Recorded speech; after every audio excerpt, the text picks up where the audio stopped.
Hi friends, স্বাগত জানাচ্ছি আমাদের রান্নার ব্লগে। আজকে ডাঁটা শাক ভাজি করব। আমার মেয়ে খুব পছন্দ করে ডাঁটা শাক খেতে, সেজন্য ওর জন্য আজকে ভাজি করব। এখানে 2 আটি ডাঁটা শাক নিয়েছি, একদম টাটকা শাক। আর এখন শীতকাল চলে আসছে, সুন্দর সুন্দর শাকসবজি পাওয়া যায়।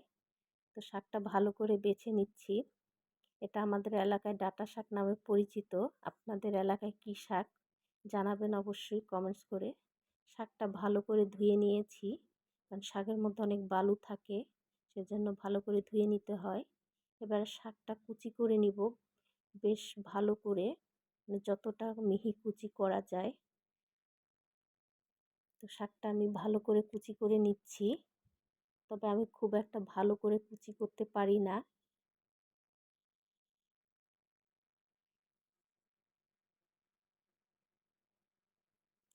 কুচানো প্রায় হয়ে গিয়েছে। এবার চলুন রান্না করি।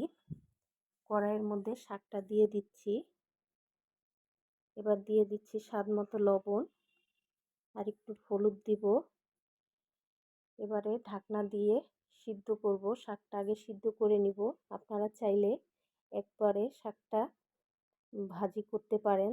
আমি সিদ্ধ করার পরে শাকে ফোড়ন দিব। এভাবে করলে ভালো লাগে খেতে আমার কাছে। আর শাকে হলুদের পরিমাণটা ঠিকঠাক মতো হলে শাকটা আর কালো হয় না।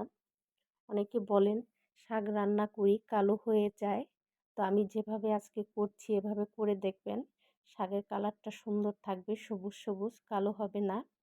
শাকটা সিদ্ধ হয়ে গিয়েছে। এবারে আমি ফোড়ন দিব পেঁয়াজ রসুন দিয়ে।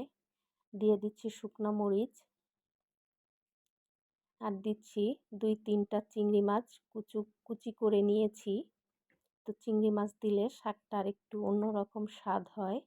সামান্য একটু হলুদ, সামান্য একটু লবণ দিব চিংড়ি মাছের জন্য। তো চিংড়ি মাছটা ভেজে নিচ্ছি। এবারে দিয়ে দিচ্ছি দেশি রসুন কুচি। শাকে রসুন কুচি দিলে বেশ ভালো লাগে। দিয়ে দিচ্ছি পেঁয়াজ কুচি। এবার একটু ভেজে নিচ্ছি পেঁয়াজ রসুনটা।